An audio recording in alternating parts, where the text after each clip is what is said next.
Bismillah, alhamdulillah, wa salatu wassalamu ala rasulullah. Assalamu alaikum wa rahmatullahi wa barakatuh. Welcome to the third episode of Marriage Jurisprudence. And as we're talking about in this episode, we're talking about the marriage, the nikah, and the rulings, but not just in the rulings. We're talking about not just as a pure text, we're talking about from context in real life and how we can deal with them, inshallah. We're hoping to give a full picture in this brief 30-minute that we're trying to encapsulate some of the important points that the Muslim should know about his the marriage. There's a couple of issues that we need to resolve, so we will try to resolve them now.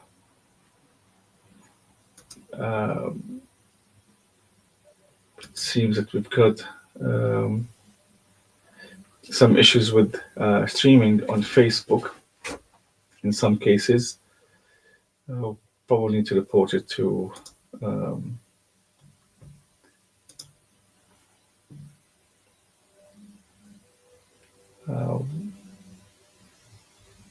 okay.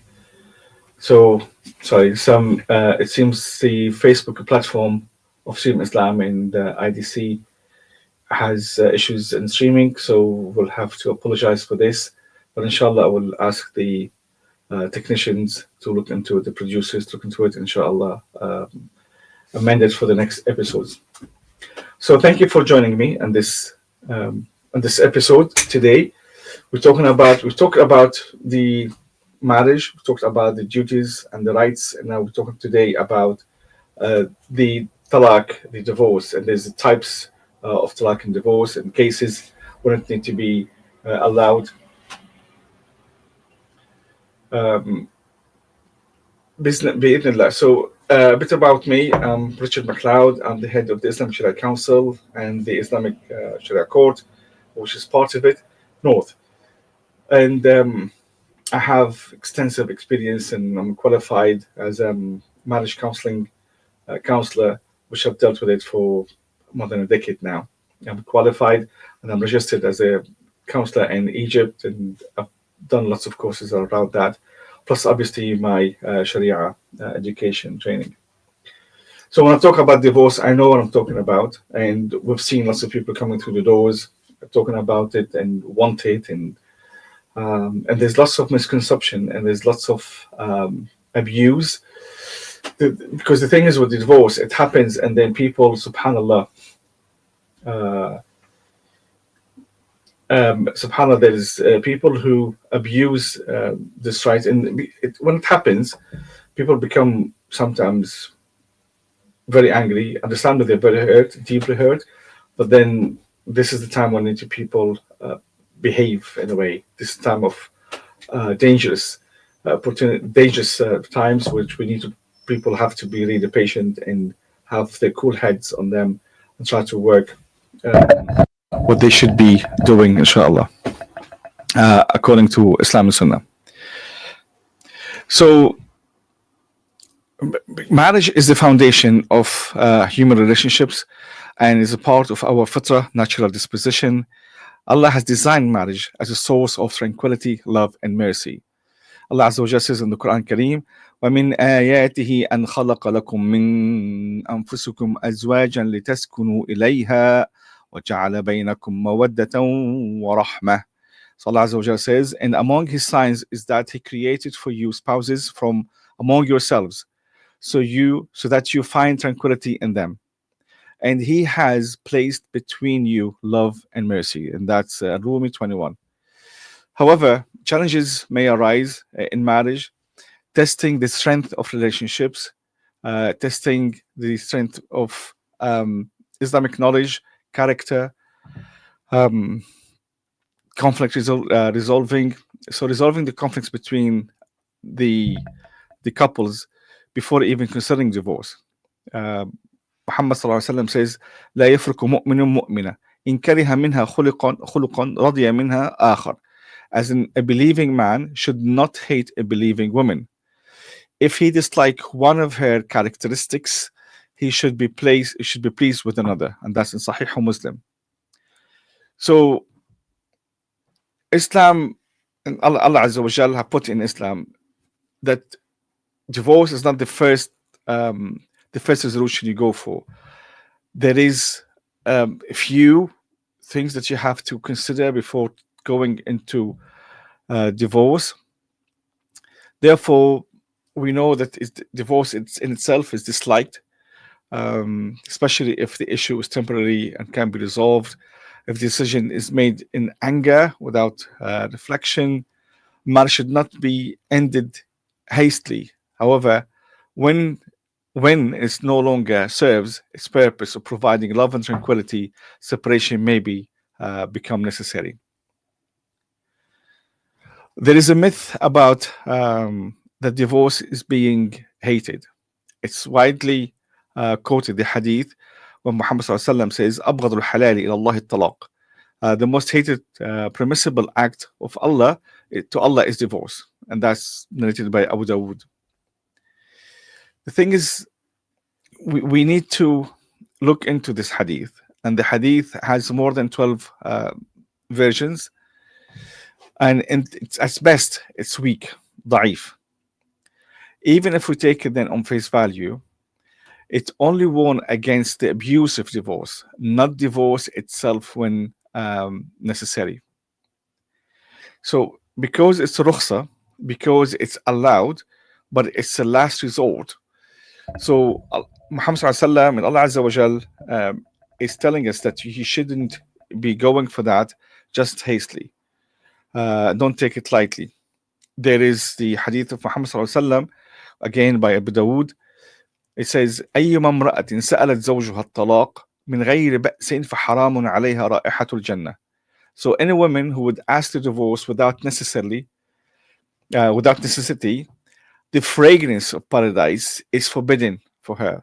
And the fragrance of paradise, the scent of paradise, has been reported that a person can smell it, can sense it from 70 years of walking.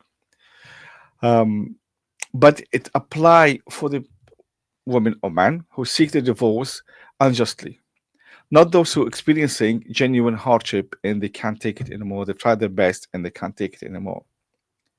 So when is divorce is justified? Divorce is permissible when there is severe harm, oppression, or abuse. And Allah Azza wa Jal says in the Quran, وَلَا تُمْسِكُوهُنَّ ضِرَارًا لِتَعْتَدُوا. So sometimes the marriage itself had a roadblock. The relationship became abusive. It could be the woman herself is not actually a good woman, but then the man is holding her back just to get back to her because she's a bad woman. And even in that case, Allah Azza wa Jalla says, وَلَا تُمْسِكُهُنَّ ضِرَارًا لِتَعْتَدُوا. So you're only holding him back to cause her pain. But then that pain is only measured.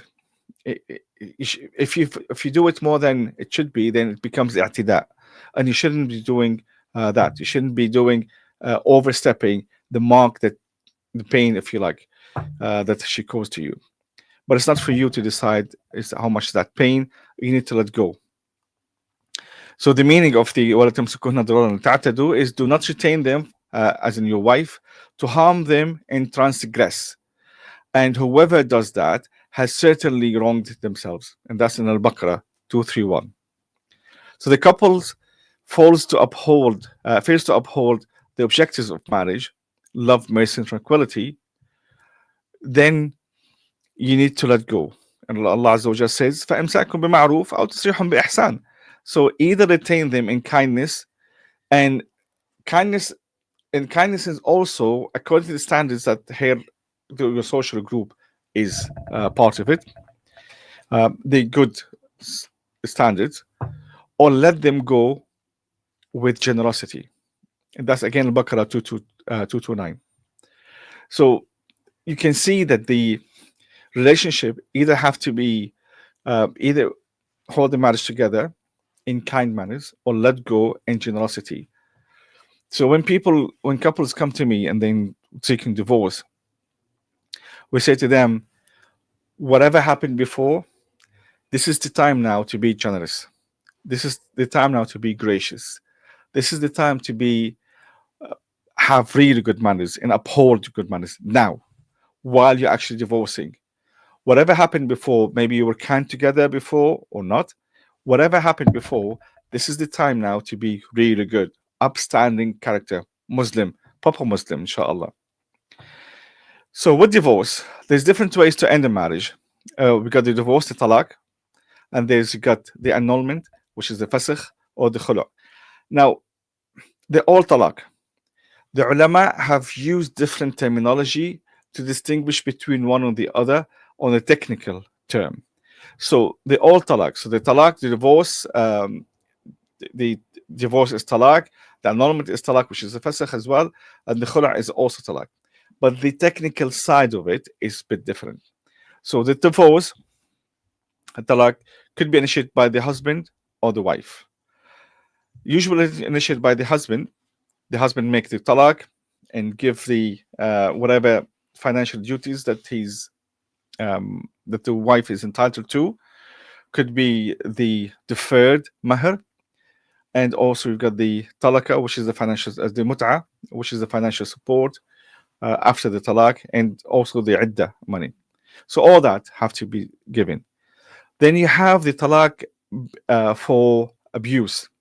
If the husband is been abused in this marriage, he can file for the talaq, but for the hurt abuse one, and then the judge, the Sharia court, will look into it, and if it's proven, then there are some financial reward, financial duties that is usual in usual cases he have to fulfill. He doesn't fulfill. Not the mahr though, because the mahr, even if it was deferred, it's her right, the mahr. But other stuff. If that initiated by the wife and it was proven that she was being abused in this marriage and things are not being good, then she get the divorce and she gets all her financial rights. Then you have the annulment, which is al-fasakh. Al-fasakh, the technical side of it is it's been dissolved as if it never happened.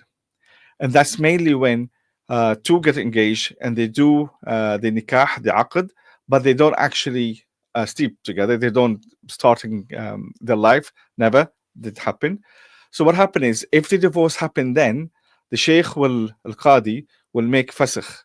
And that will mean she only get half of the dowry, that the mahr that's been designated for that, promised, and it will be taken off the records that as if like she's never been married. That's it. She's not. If it happened afterward, after she got married and slept together for the first time, then she get the full dowry. But there's issues about the annulment have to be it have to be the judge who would give that. And that's not classed to be one of the three divorces when the husband gives the three divorces and then he can't marry her again. The khula', the fasakh and the khula' is not part of it. So that's out of it. Unless they already divorced 3 times, obviously. The khula'. The khula' is requested by usually the wife. And the khula', she's basically with the khula', she's saying, there's nothing that I would have complain about it. And I'm willing to pay.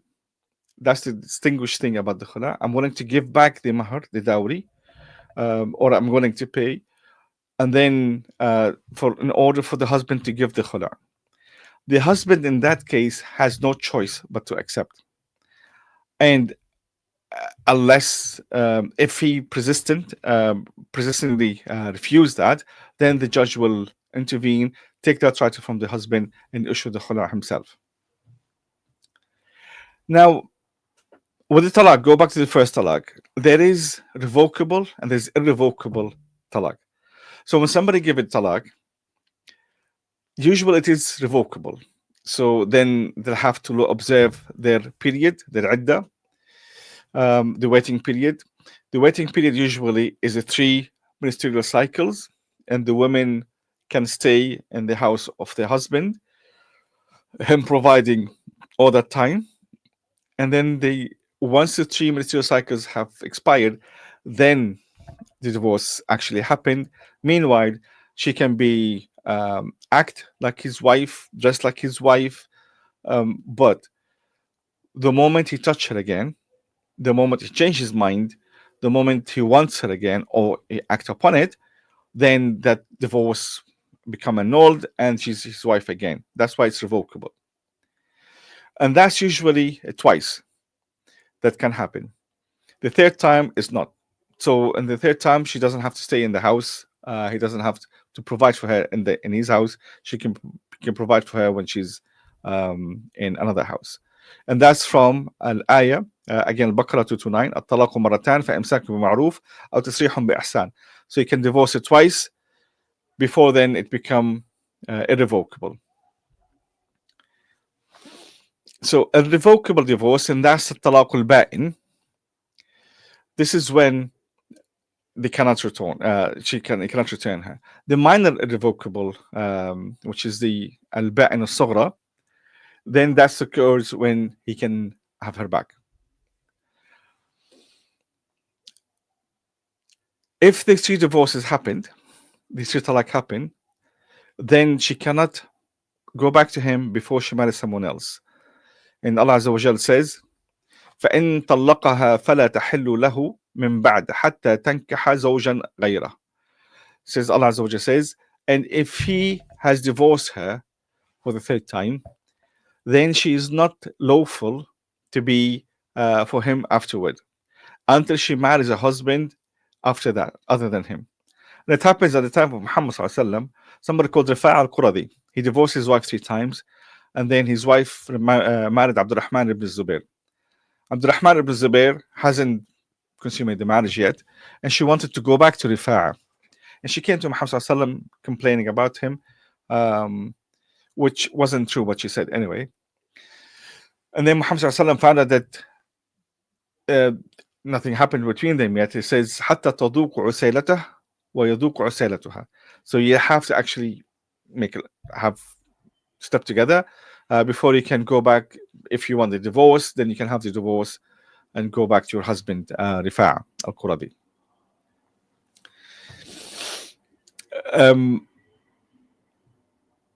So this is the 3 types of talaq. With the khula', there's a confusion. There is 2 opinions about the khula', about who can give, how much to give money. So in the hadith, what happened is Thabit ibn Qais, his wife, came to Muhammad sallallahu alaihi wasallam, says, لا أجد منه خلقا ولا دينا إلا أنني أخاف أن أكفر العشيرة أخاف الكفر في الإسلام. So what she's saying is, there's a few narrations, but what she's saying in practical terms is, I have no complaints about his character, I have no complaints about his faith, but I would hate for me to deny his good deeds for me out of me being angry. So instead of doing this, I just want to divorce him. What she's saying is, I can't stand him, and he's driving me mad, basically. And I'm concerned, in my anger, I would deny his good deeds that he done for me. So I don't want to continue in this marriage. So when Muhammad Sallallahu Alaihi Wasallam saw her that she's very adamant not to continue with the marriage, he let her go. He says, would you give him back his hadiqa? He gave her a piece of land that got trees and a well and what have you. So it's a green piece of land. And he says, yeah, I'm happy to give him. So it could be a little farm. So yeah, I'm happy to do that. So he called upon Thabit ibn Qais to take the garden back and give her the divorce. He ordered to give the divorce, and he did.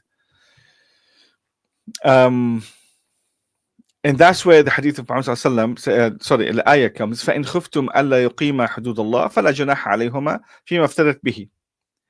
So if she's concerned about she's not able to fulfill her marriage role, then it's okay what she give away in order to have the divorce. And this became an issue because the hadith says she gave the dowry back. That was her dowry she gave back. But the ayah keep it open. So some of the scholars says the husband can ask as much as he wants. as long as reasonable within her capabilities. And the some school says no, he can only have the dowry. We in the Islamic Sharia Council in the Islamic court, we only order the dowry back, even no matter how little it was or big. We'll order the dowry back that was received. So because some of them are deferred, so we only take that opinion. But other scholars have taken the other opinion, and it's highly respectable as well opinion. So with divorce, it's not just about the justice; it's more about the mercy and being kind.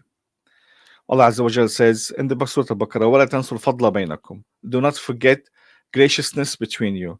There must be good times that you've seen together. Maybe people definitely in times of anger and separation and being hurt might not remember it. But it's the time, as I said, to be generous. فَتَسْرِيحٌ بِإِحْسَانٍ. It's the time to be now generous. And وَلَا تَنْسُوا الْفَضْلَ بَيْنَكُمْ. Do not forget the graciousness between you.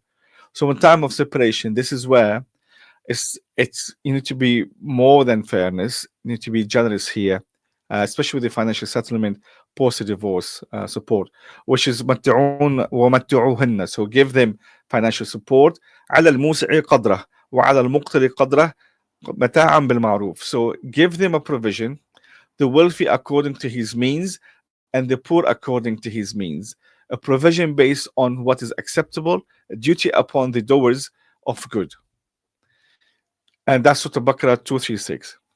So this is the time to be supportive. Give them this mut'at al-talaq to help them in the financial support. Some Islamic countries have them installments, so have them a payment over 12 months. Some make it in different setup. Some make them one lump sum, and just to help her with the financial transitioning from being supported, provided for by the husband, or become on her own. And at the end of the day, divorce could be a good solution. It's only based on the good intentions. Try to persevere and do your best to give the best, to be the best of your version at all times. Sometimes we fail, and sometimes it doesn't work between us. Sometimes characters doesn't work. Zayd ibn Haritha was married to Zainab.